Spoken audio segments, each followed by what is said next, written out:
The splendours and miseries of an Old Bailey hack. Some cases of Horace Rumpole, barrister at law, as told to and written down by John Mortimer, with Maurice Denham as Rumpole.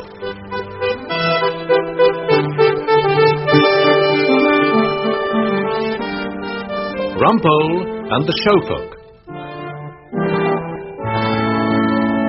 One of my most disturbing engagements in a murder was when I went on tour to the bleak north country town of Grimble to appear at the local assizes in a piece called The Queen. She does keep enormously busy prosecuting people, against Margaret Freer. The only item on the programme, willful murder. And if I seem to be making use of certain theatrical phrases, this is not really inappropriate, as the Maggie Freer case really began one evening at the local rep, of which she was a star, at the end of a performance of Private Lives. I always thought you were stupid from the first, but I must say I never realised that you were a malicious little vixen as well. Stop it! Stop it! You insufferable brute!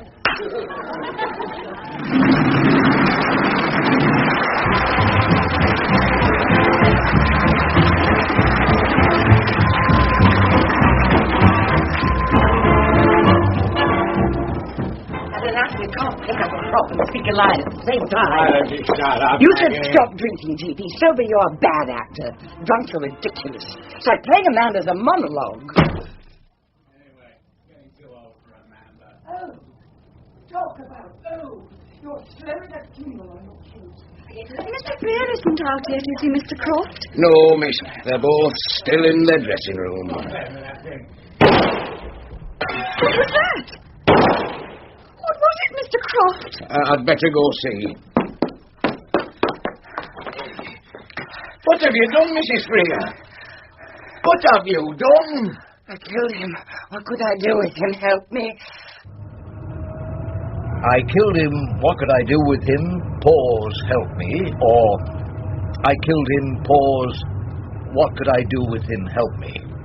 Which did she say, Mr. Handyside, my dear old instructing solicitor's clerk? I always remember you, Mr. Rumpole, since the Penge bungalow murder job. Now I'm working up here in Grimble, I promised myself I'd bring you up north, as soon as we had a nice murder. And this is quite a decent little homicide, sir, in its way. Worth the detour, as they say in the Michelin. Lady clients, one of the showfolk, as they term them. Yeah, one of the showfolk, yes, I'd say definitely worth the detour.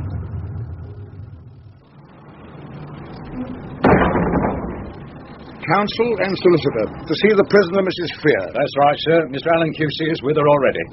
I told my senior partner, sir, I told him straight, Mr. Rumpole's quite capable of doing this one on his own. Reminded him, did you? I did the Penge bungalow murder alone and without a leader? Yes, the senior partner did seem to feel we should take in Mr. Jarvis Allen, QC. Oh, I know. Silks go with murder like steak goes with kidney.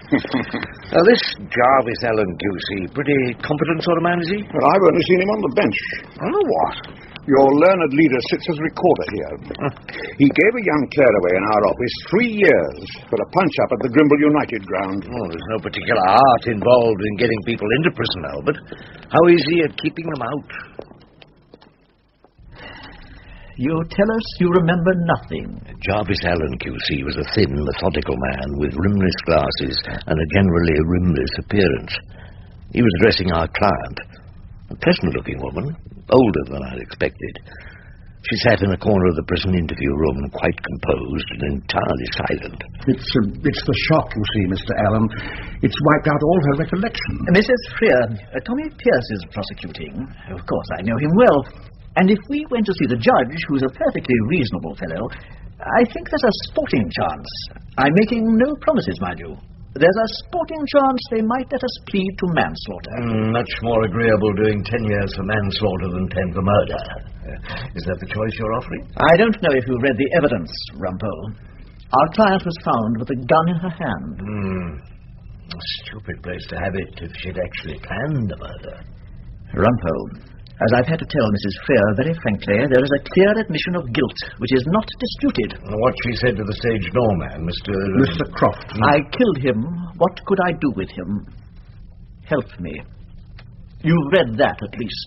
Oh, yes, I read it. That's the trouble. What do you mean? Well, I mean, the trouble is I read it. I didn't hear it. None of us did. And I don't suppose Mr. Croft had it spelled out to him with all the punctuation. Really, Rumpole, I suppose they make jokes about murder cases in London. Look, suppose our client said, I killed him. What could I do with him? Help me. That's the reading. What? The reading of the line. Tell them that. Tell them how I said it. Well, I'm afraid, dear lady, I shan't be able to tell them anything. And who am I, after all, but the aging juvenile? Look, the reading of the line, as you call it, will have to come from your QC, Mr. Jarvis Allen, who is playing the lead. However, by the next morning there was a welcome development and a sudden change of cast. Morning, Mr. Handyside. Lovely day for a murder. Oh, not too good, sir.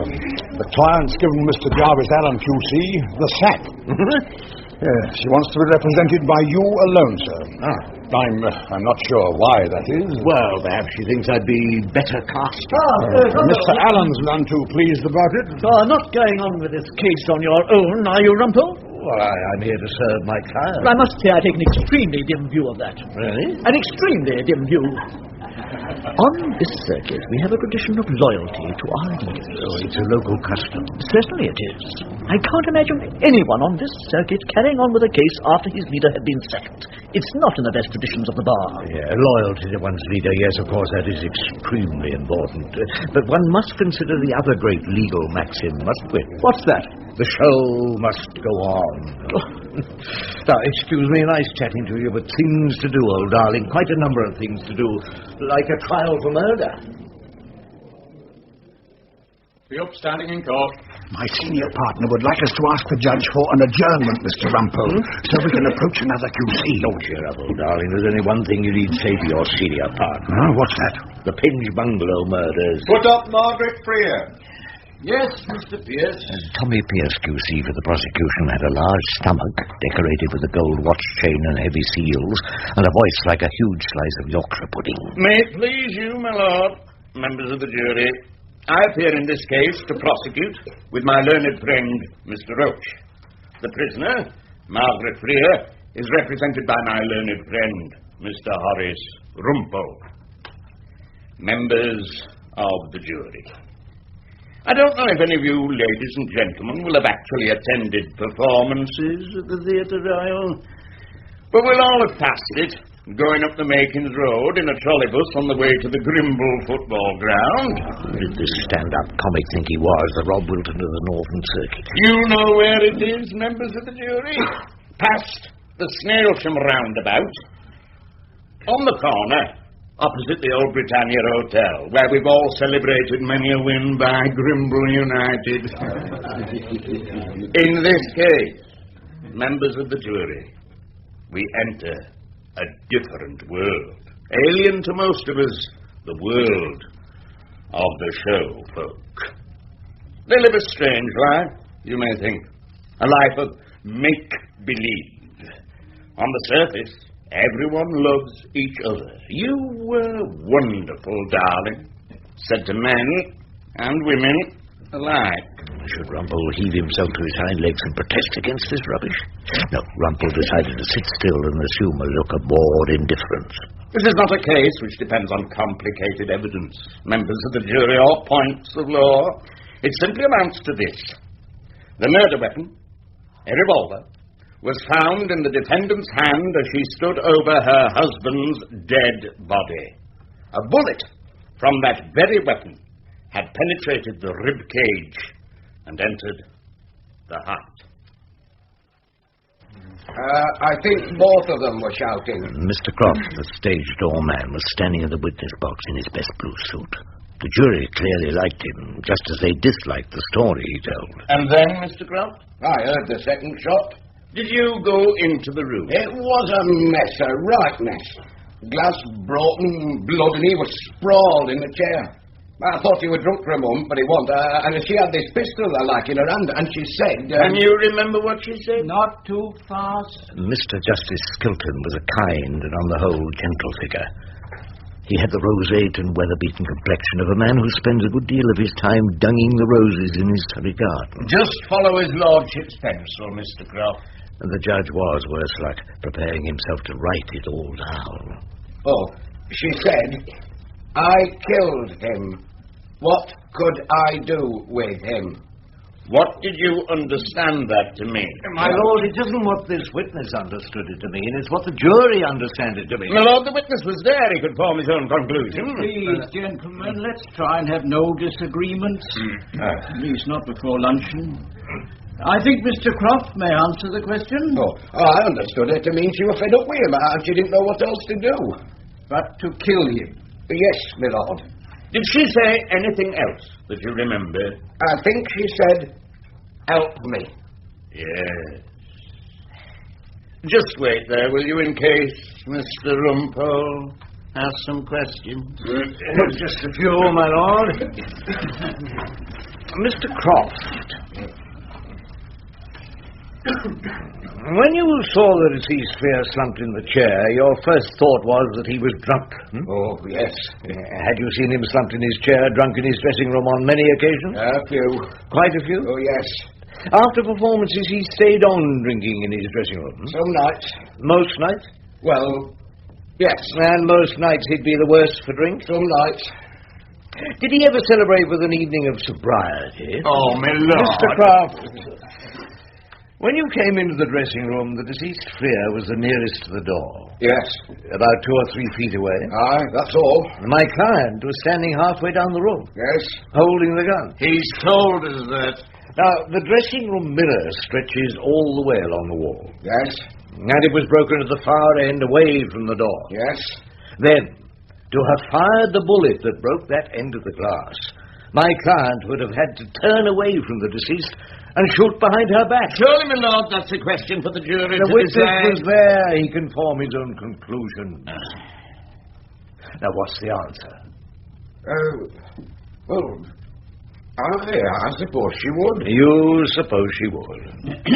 Wouldn't that depend, Mr. Rumpole, on where the deceased was at the time that particular shot was fired? Exactly, my lord. If your lordship pleases. Mr. Croft, perhaps we could now turn to the matter of what she said when you went into the room. I can remember that perfectly. The words, yes, it's the reading that matters. Of what, Mr. Rumpole? The stress, my lord, the intonation. It's an expression used in show business. Well, perhaps we should confine ourselves to expressions used in the law courts, Mr. Rumpole. Yes, certainly, my lord. She said she'd killed him, and then, after a pause, what could I do with him? Help me. Yes. Meaning, what could I do with his dead body and asking for your help? My lord, that surely... He was there. She never meant that she'd killed him because she didn't know what to do with him. Well, what's the answer, Mr. Croft? Did she... I can't be sure how she said it, my lord. Well, perhaps we'll break off there. 2:10, members of the jury. The upstanding in court.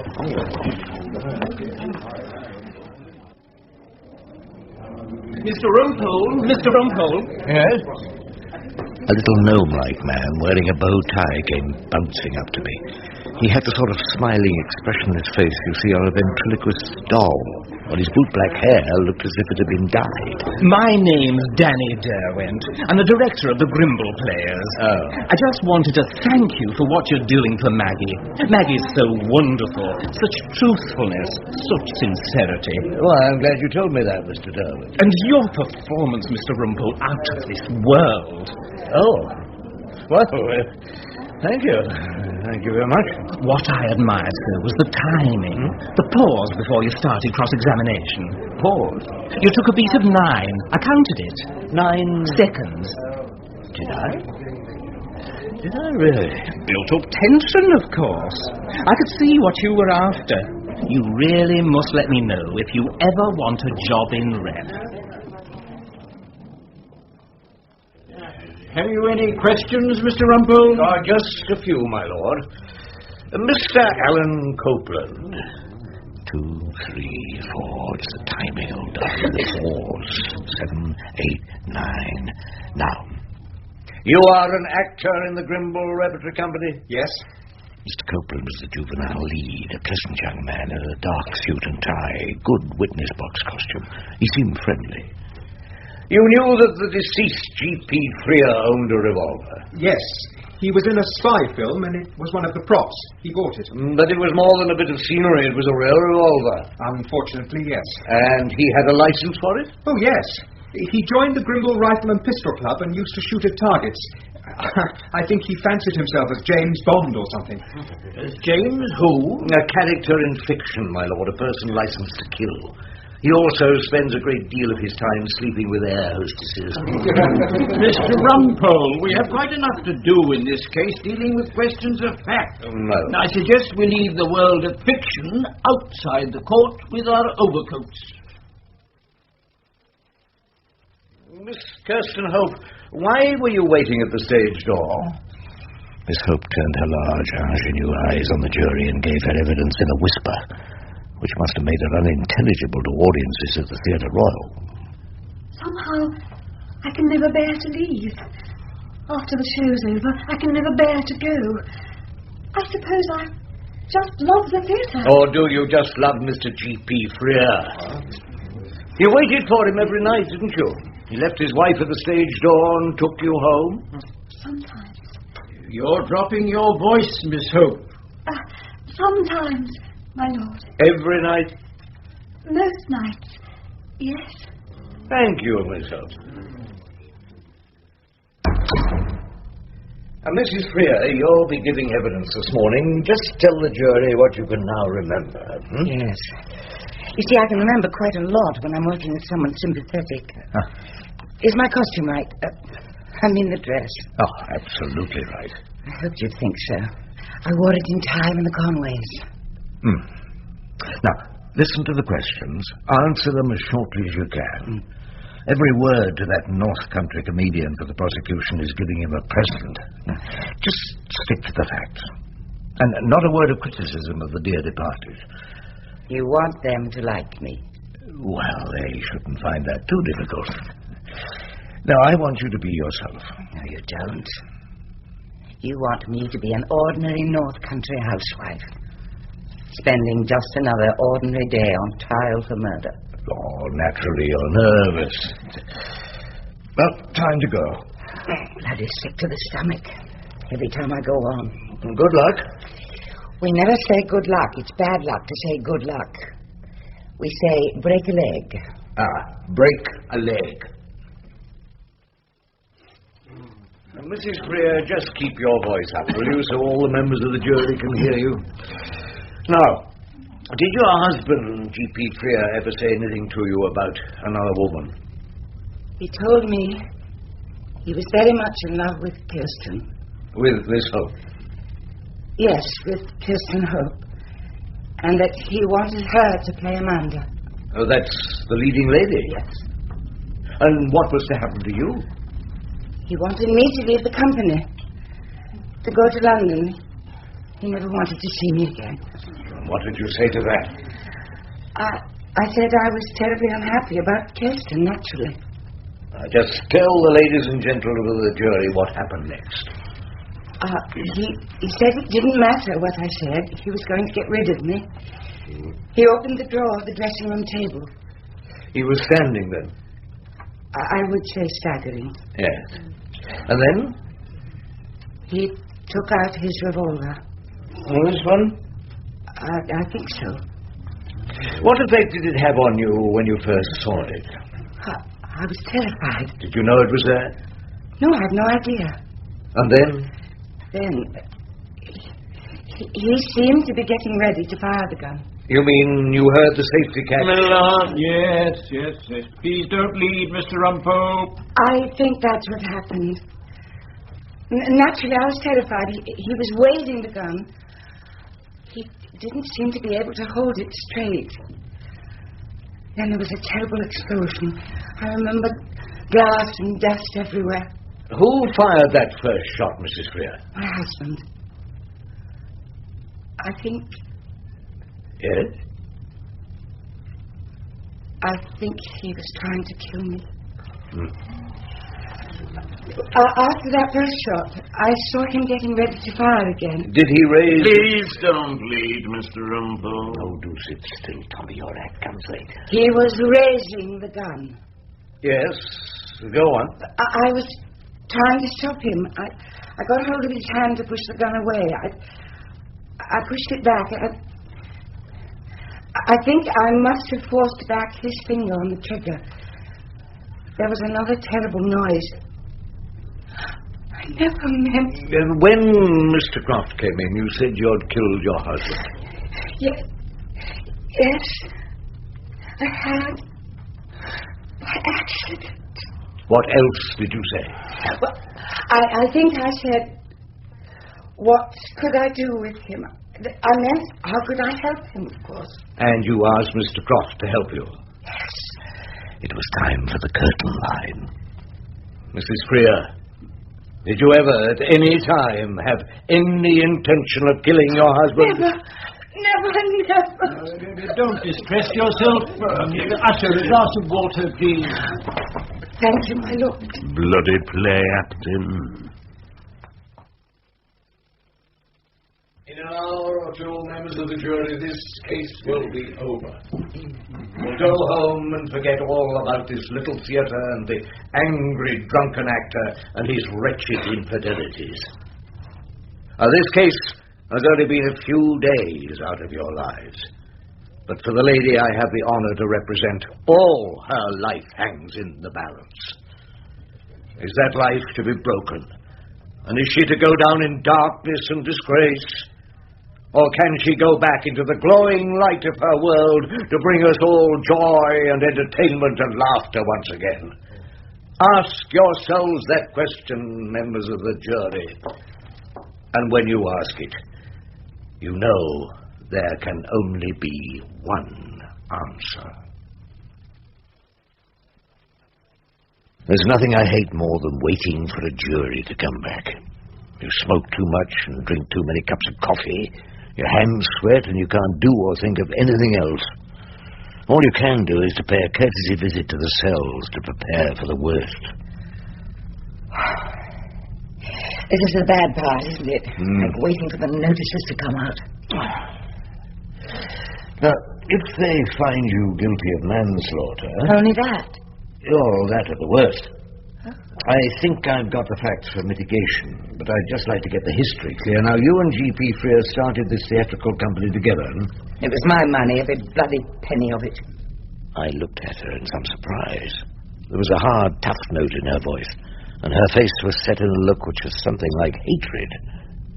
I don't think we need to go into the financial side. Do you know what that idiotic manager we had then did? He gave GP a contract worth 50% of the profits for an investment on nothing and a talent which stopped short of being able to pour a drink out and say a line at the same time. Anyway, I never paid his percentage. We won't need to say that, will we? No. 50% of 10 years' work. He reckoned he was owed around £50,000. He was going to sue us and bankrupt the company. Look, I don't think you need to tell me any more. I screwed the top back on my fountain pen. Perhaps she'd told me too much already. So, don't feel too badly, will you? If we're not a hit. I stood up and pulled out my watch. I felt an urgent need to get out of the cell. They should be back soon now. It's all a game to you, isn't it? Oh, a wonderful game of let's pretend. The costume, the bows, the little jokes. You're a marvellous performer, Mr. Rumpole. Now, don't let anyone tell you different. Look, it's not a question of performance. Isn't it? Of course it isn't. The jury are now weighing the facts, doing their best to discover where the truth lies. Or at least deciding if the prosecution have proved their case. Oh, I'm tired. Worn out. With so much acting. I tell you, in the theatre, we haven't got time for all that. We've got our living to do. I think they want you upstairs now. Ready, love? Yes, thank you, Elsie. I'm quite ready now.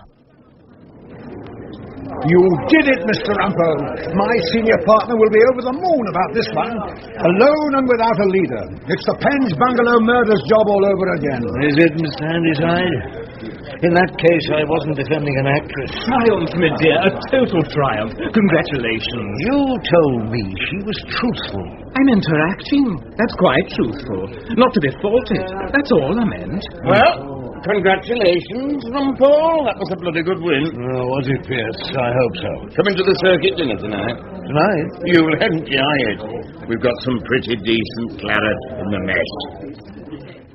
If my judgment hadn't been weakened by exhaustion, I would never have agreed to the circuit dinner, which took place in a private room at the Majestic Hotel.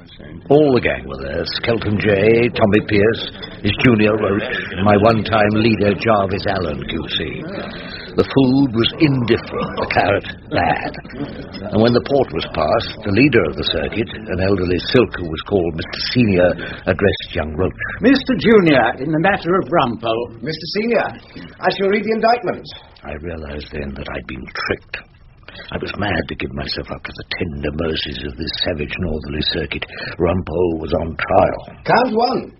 Deserting his learned leader in the hour of his need. That is to say, on the occasion of his leader having been given the sack, Rumpole stayed on. 5 minutes having elapsed since the loyal toast, you may now smoke. Said Rumpole did add to the seriousness of the offence by proceeding to win the case in the absence of his learned leader. Rumpole, have you anything to say by way of mitigation? Well, the show had to go on. What did Rumpole say? So what sort of a show is it? Have you considered what we're doing to our clients?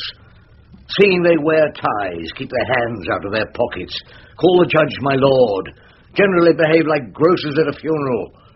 And what do we tell them? To say nothing which might upset a jury of lay preachers, and look enormously grateful for the trouble everyone's taking to bang you up in the nick. And what do we find out about our clients in all these trials? Do we ever get a fleeting glimpse of the truth? Time's up. Yeah. Oh, all right, the performance is over. Rumpole, mitigation has, of course, merely added to the seriousness of the offence.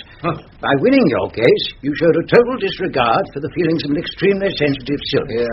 The least sentence I can pass is a fine of 12 bottles of claret. Have you a checkbook handy? Members of the mess will now entertain the company in a song. No, really. Are you sure? I'm looking on the road to Mandalay, where the old Brazilian lay, and the dawn came up like thunder out of China across the bay.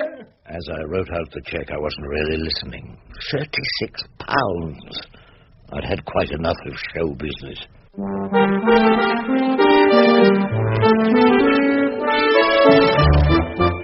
That was Maurice Denham as Rumpole in The Showfolk.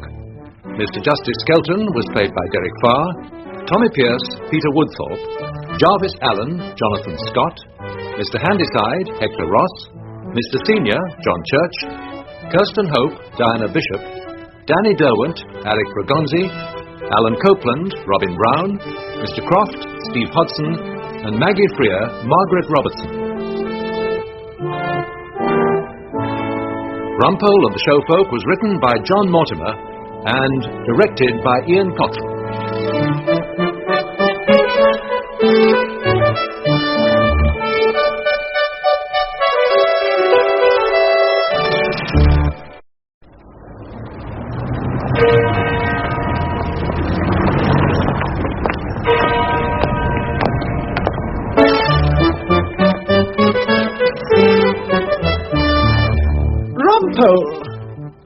The splendours and miseries of an Old Bailey hack. Some cases of Horace Rumpole, barrister at law, as told to and written down by John Mortimer, with Maurice Denham as Rumpole and Margot Boyd as Hilda.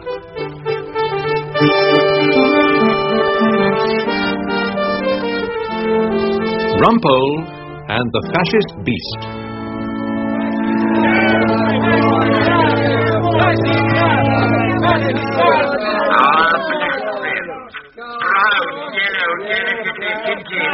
We want them to be thoroughly at home. In their own homes, ladies and gentlemen, not in ours. We want the African Piccadilly to be happy under the skies of Africa. We want the Indian to have equal opportunity in Delhi and Calcutta. And we want the native Englishman, my friends, to be able to walk the streets of Acton and Brixton and Lewisham without fear of assault by armed bands of black brigands. My friends, I am often asked, what is the answer to the terrible problems that face this old country of ours? I say this to you, my friends. The answer is laughter. Britain First Party Rally in Brixton ran the headlines in the Times next day. Clashes with the new socialists, a candidate arrested. The news was bad. We seemed to have been whisked back to the 30s, the bad old days. I knew what was going to happen next. Gas masks, call-up, dried eggs, Dame Vera Lynn, J.B. Priestley on the wireless, the RAF ground staff. Oh, surely I was too old for the RAF ground staff. But in the course of time there came about not the return of World War II, but another case for Rumpole, and the arrival of a new face in our nest of barristers at Equity Court in the Temple. Is this Mr. Rumpole's chamber? Yes. You want Rumpole? My name is Khan. Henry! Lutf Ali Khan. I'm Mr. Rumpole's new pupil. Billy, we must grab a sandwich and Pomeroy tonight. The opera begins at 7:30. Oh, righto. Yes, I'll keep Mr. Featherstone free from his college. Mr.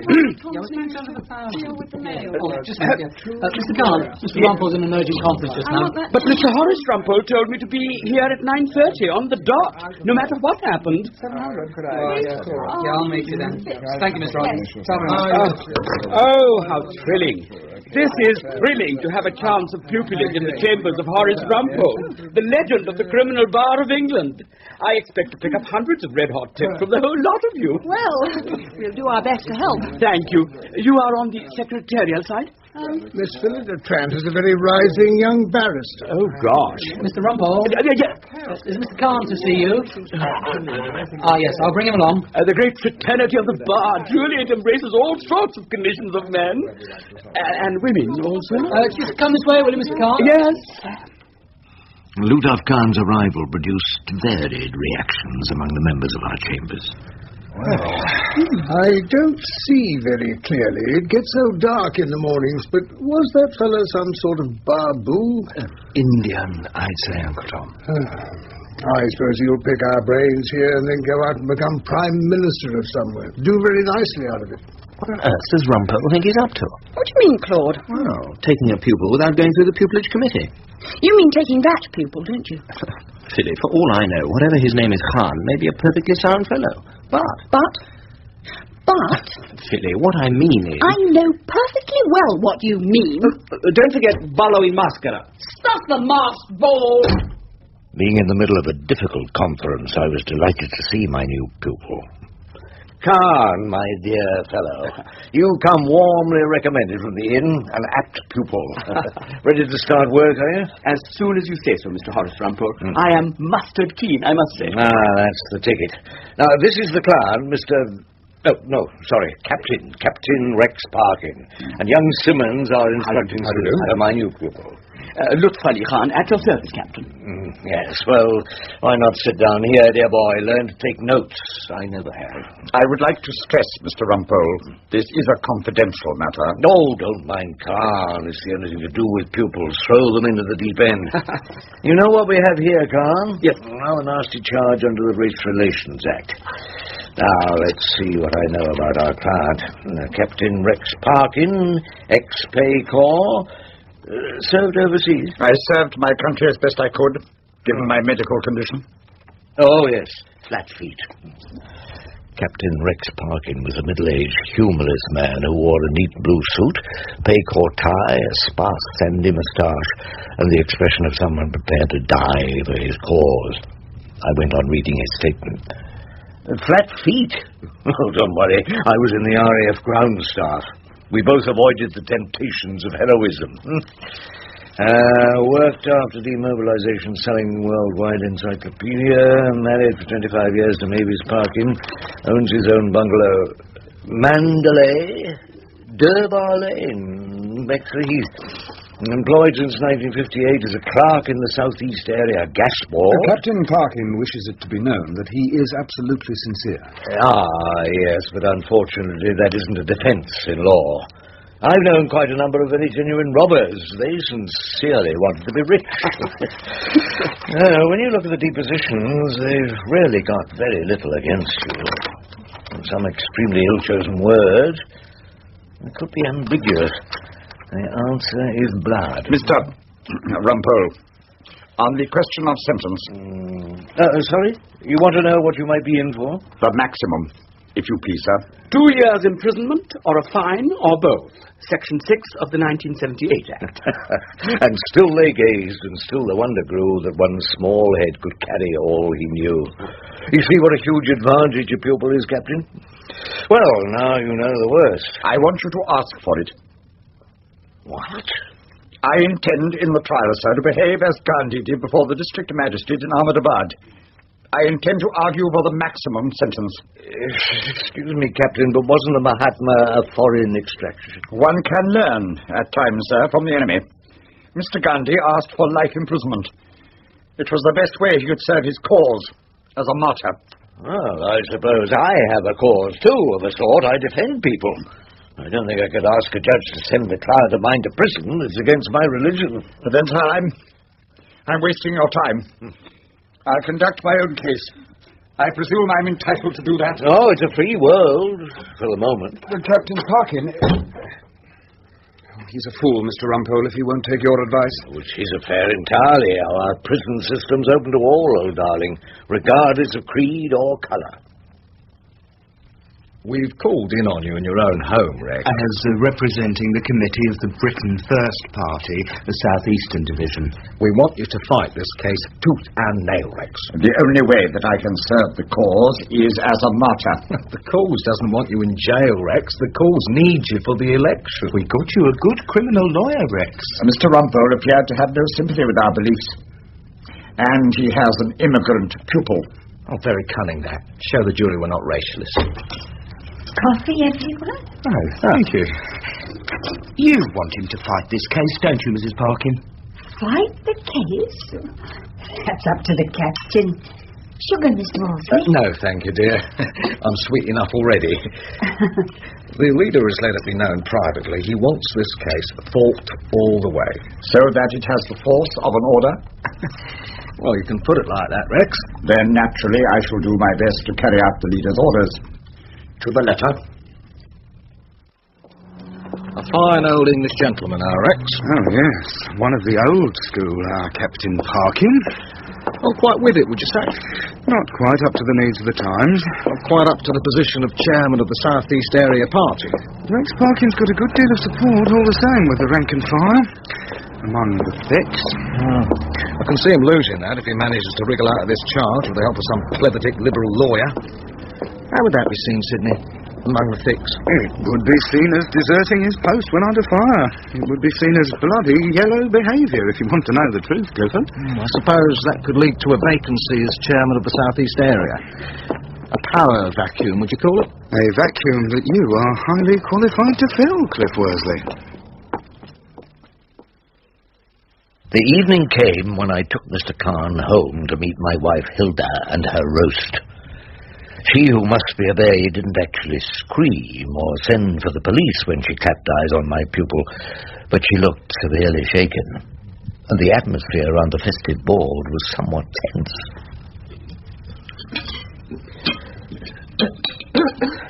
Oh, I forgot, Mr. Khan. Can you eat beef? Oh, of course he can, Hilda. What do you think? He'd be afraid it was a reincarnation of his grandmother. Mr. Rumpole. Don't worry, dear boy. We got it at the supermarket. Roast beef of old England. Perfectly fine. Suits me down to the ground. Good. Some wine? No, thank you. Huh? Oh, come along. If you're starting a career at the bar, we've got to introduce you to the delights of Chateau Fleet Street. Well, if you insist, Mr. Rumpole. Just a snifter. Oh. It's very hot in here, Hilda. You've turned the place into a hothouse at Kew. Don't you find England very cold, Mr. Khan? No, I assure you. It is much colder in the Punjab in winter. Oh. Wasn't your Auntie Fran in the Punjab, Hilda? Oh, that was in the old days. The British Raj, you know. All gone now, Khan. Much to the regret of our client, Captain Parkin. Lo, all the pomp of yesterday is one with Nineveh and Tyre. Kipling. Of course. My uncle was district railway officer. Yes. Percy Whiston, I wonder if you ever met him. Rather before my time, I'm afraid, Mrs. Rumpole. All the same, we had some sensible fellows in the government then. Not these silly asses we get today. Oh, do you really think so? But they are your own silly asses, isn't that the point? Oh, yes, but they make us blush sometimes. Well, here's your future at the bar. How can I go wrong? With such a distinguished teacher as Mr. Horace Rumpole. A distinguished teacher? Oh, gosh, yes, Mrs. Rumpole. Your husband's bound to end up seated on the bench, at least at circuit judge level. Rumpole, do you hear that? Never in a million years. I have been thinking, if you would take a bit of prosecution work, Mr. Rumpole. That seems to be the path to the bench nowadays. Mr. Khan, that's exactly what I'm always telling him. No. I don't fancy the idea of people locked up with their chamber pots. Not for years on end, anyway. I wouldn't like to cross-examine them into it, and I don't want to sentence them to it, either. You know, Mrs. Rumpole, I don't entirely agree with my learned pupil master. Oh, really? There are two dreadful Pakistani students in my digs, and I can swear they stole my transistor radio. Oh. I'd send them inside double quick. Mr. Khan. Oh, dear. What? I've forgotten the horseradish sauce. Silly me. Just wait that minute. Oh, it's all right, Hilda. We're not going anywhere. Well, Carl, life at the bar will hold no further terrors for you. What do you mean, Mr. Rumpole? Oh, the Lord Chief, the Court of Appeal, the House of Lords, the Uxbridge magistrates. They'll all be child's play, like shooting fish in a water butt. Now you've dealt with the Ayatollah in so masterly a fashion. With the Ayatollah? With my wife. She who must be obeyed. I honestly think Mrs. Rumpole has a point, though, sir. You should think in terms of a judgeship in the years to come. Be a judge? Never in a million years. Miss Phillida Pratt, the Portia of our chambers. Hello, Rumpole. Are you prosecuting me in the race relations case? That's right. What's our judge like? Jimmy Jameson. Oh, I was at school with him. Oh. Linklaters, a wind-blasted penal colony on the Norfolk coast, where 13-year-olds fought for the radiators, tried to hide the lumpy porridge in letters from home. Jimmy was a small, trembling child from Scotland, wore a chest protector, was incredibly mean about his tack. Well, let's hope he's tough enough to enforce the Race Relations Act. Really, you of all people, defending a fascist beast, Rumpole. Why me of all people? I'm a follower of Monsieur Alloway. Voltaire. Yes, I disagree with everything you say, but I will defend to the death your right to say it.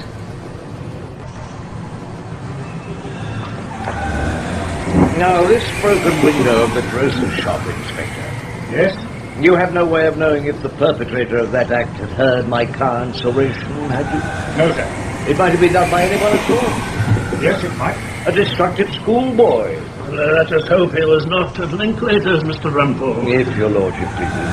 Well, perhaps. Now, you say my client said something about blood.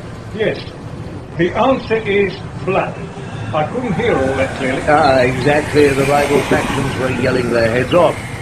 So he might have said, the answer is in the blood. Oh, really? If my learned friend thinks there is any difference... Let me instruct my learned friend.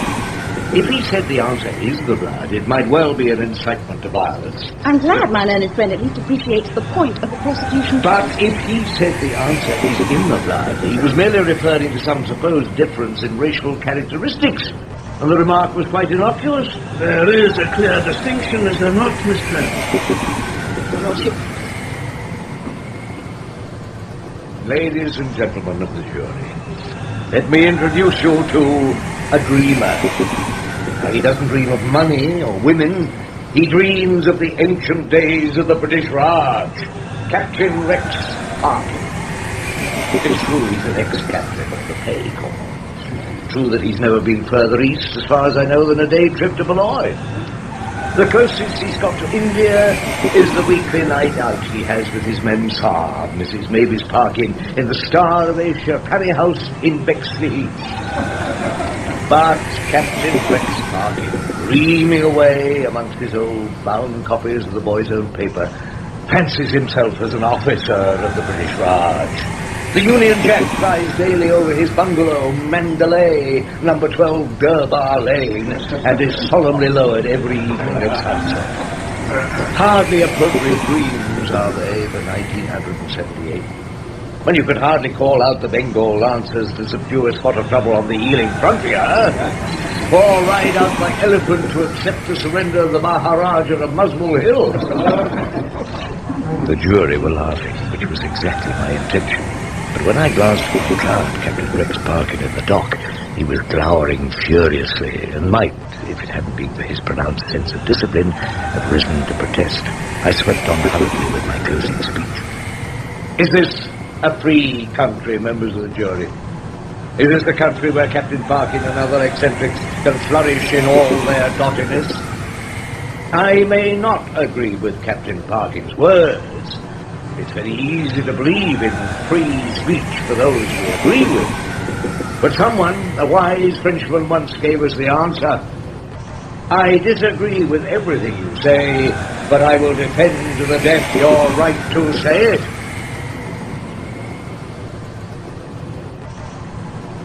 What the defendant is alleged to have said, members of the jury, is that most of us are happier in our own homes. You may have heard the old saying, my heart's in the Highlands, my home isn't here. I myself am a native of another country, members of the jury. I was born in Kirkcudbrightshire. Often I have said in the bustle of London's traffic, I long for the peace of the little village I came from, and where I hope in my retirement to return. I don't suppose I'd be in the least upset if anyone said that about me. Nor would I take offence if he said I have different blood in my veins. The blood of the Clan Jameson of the Glen. I don't think I can help you any further, ladies and gentlemen. You will go out and consider your verdict.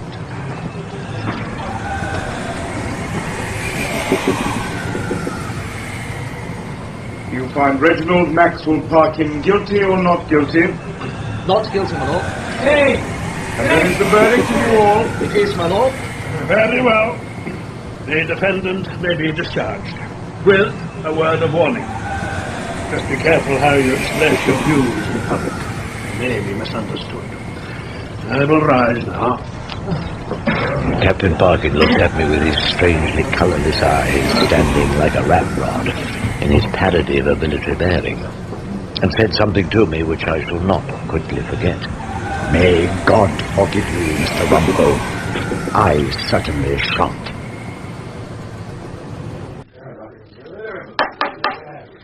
Silence, please, gentlemen, for Clifford Worsley. In a pitiful attempt to save his own skin, Rex Parkin showed the yellow streak, gentlemen. He allowed his barrister, in a so-called court of law, to pour scorn on the party, to make us a laughingstock at the Old Bailey and in the national press. Therefore, I beg to move, Sidney, as Deputy Chairman, and gentlemen, that Rex Parkin, having proved himself unworthy of the high office we have entrusted to him, be removed as Chairman of the South East Area Party. And I beg to propose Clifford Worsley for the chair.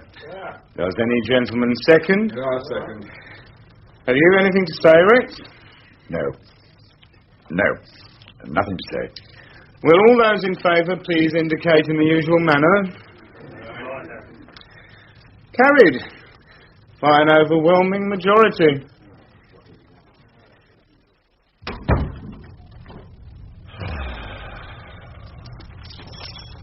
Meeting over, Rex? Yes, dear. The meeting's over. Did they all congratulate you on winning the case? Not exactly. Oh. Want a coffee, Rex? Not now, dear. I'm just going upstairs.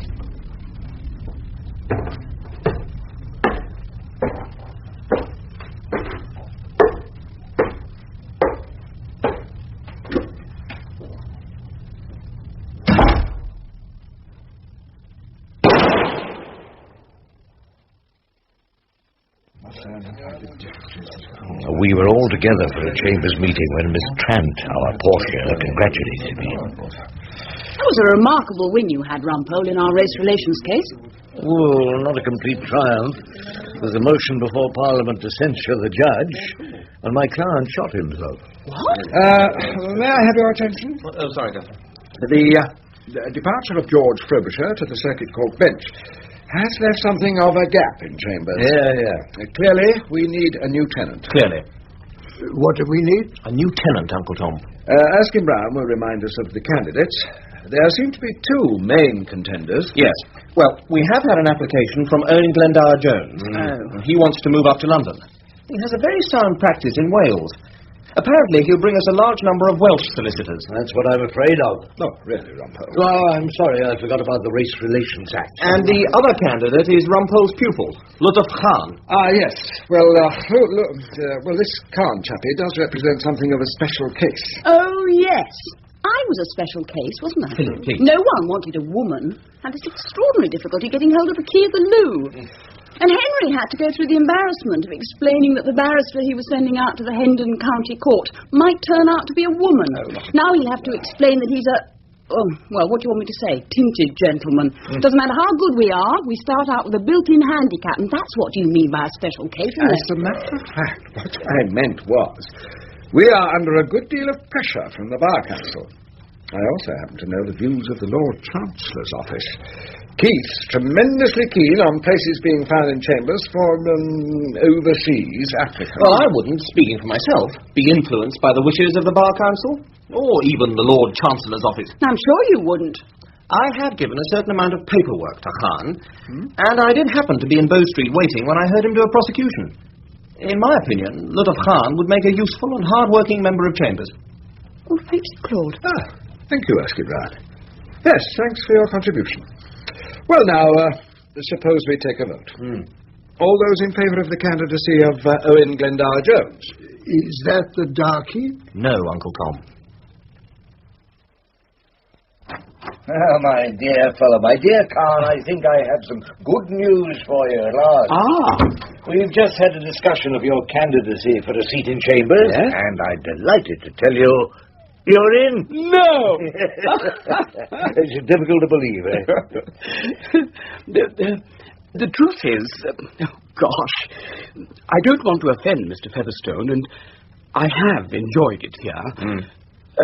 But no, I don't want to stay in these chambers. You don't what? I am more interested in prosecuting, Mr. Rumpole. As you know, I'm most keen to see that some of these terrible fellows get their comeuppance. Yes, but, Khan, you can get prosecution briefs here. I don't do them. Careless driving, Mr. Rumpole. Take and drive away. Small potatoes. I'm after the bigger fish. Oh, yes, and where exactly are you going to put down your nets? I'm offered a place in the Treasury Council's chambers. We have a direct line there to the Director of Public Prosecutions. With great respect, it doesn't seem to me that you fellows have too much contact with the powers that be. Huh? I'm sorry, Mr. Rumpole. I have admired your way of doing cases. It's your technique to laugh at them, isn't it? I suppose that's what Captain Rex Parkin found a bit too much to bear. I wouldn't have thought you'd feel that Captain Parkin was a great loss to society. It is what is coming after him. That's what makes me feel so nervous. Well, it's your decision, Khan. You must do exactly what you think best, but you've got it quite wrong if you think this Chambers has no connection with the powers that be. Now, I have a letter here, an invitation to the Lord Chancellor's office for a little chat with old Keith. Must mean they're going to offer me a circuit judgeship. But you'd never accept that. Of course I wouldn't. Poor old George Frobisher. I really pitied him. It's a lousy job being a judge. No friends, no real mates, no companionable jars at the end of the day in Pomeroy's wine bar. Anyway, who wants to judge people? What can you say? You will go to prison for 2 years, and but for the grace of God, Horace Rumpole goes with you. All the same, I suppose I might have a bit of fun on the circuit bench. Casting doubt on the police evidence, keeping poor blighters out of prison. And there's the pension, of course. The pension might come in very useful. Yes, it might be a bit of fun to accept a circuit judgeship. I've been thinking it over most carefully, Keith. No, I got it right. Oh, thank you. Right. Thank you. And I'm not totally opposed to the suggestion. Oh, good. That's very good. Judge Jameson said you might be interested. He said that? Yes. Oh, pity about Jimmy. Pity he put his foot in it. Well, one does have to be rather careful what one says on the bench. I'm so glad you agree. No, I've thought a lot about it, but the fact is I get rather tired these days. Not quite so young as I was, of course. Slogging from the sessions to the Bailey and out to Chelmsford plays hell with the back. And I hope you'll have time for this job. Well, of course. 10 till 4, no homework. It's wonderful. Well, it shouldn't take as long as that. What won't? Well, this little job I have in mind. Let me explain. Well, of course, I can get used to it. Oh, I'm sure you can. After all, you were at Linklaters, weren't you? But is that a qualification? Well, didn't Jimmy Jameson make it clear? We wanted you to take over as secretary of the old Linklaters at the Bar Society, the OLBS. We dine once a year, you know, in the Connaught rooms. Oh, come on, Rumpole. We old members of school have got to stick together. So that's what he wanted to see me about. I'm not going to be a judge after all.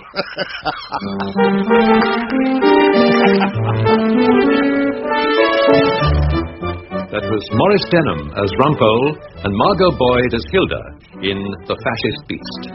Judge Jameson was played by John Bott, Uncle Tom, Patrick Barr, Guthrie Featherstone, Michael Spice, Erskine Brown, Brian Carroll, Miss Trant, Amanda Murray, Henry, Hayden Wood, Simmons, Anthony Hyde, Lutuf Khan, Saeed Jaffrey, Mr. Keith, Lockwood West, Clifford Worsley, Gordon Reed, Sidney Cox, Sean Probert, Mavis Parkin, Peggy Page, Inspector Leonard Fenton, and Captain Rex Parkin, Jack May.